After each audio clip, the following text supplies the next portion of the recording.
polisi mengungkap motif DM, 19, yang tega menghabisi nyawa ibu rumah tangga bernama Suhaemah, 52, sekaligus tetangganya sendiri.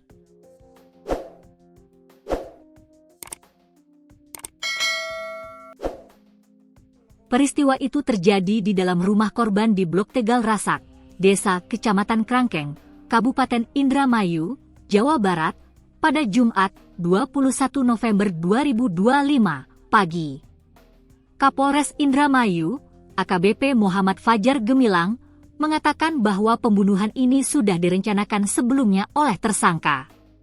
Dengan menggunakan pisau, tersangka beberapa kali menusuk bagian tubuh dan kepala korban hingga meninggal dunia di tempat, kata Fajar dalam konferensi pers di Mapolres Indramayu, Kamis, 4 Desember 2025. Fajar memaparkan bahwa sebelum kejadian pembunuhan, tersangka awalnya mengamati Suhaemah terlebih dahulu dari rumahnya yang berada tepat di depan rumah korban.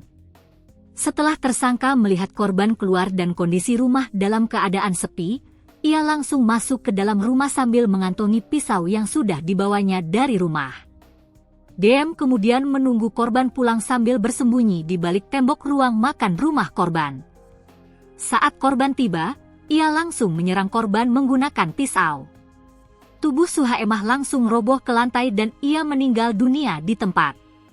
Fajar menyampaikan bahwa motif pembunuhan tersebut didasari karena rasa dendam tersangka terhadap korban yang sudah dipendam sejak lama.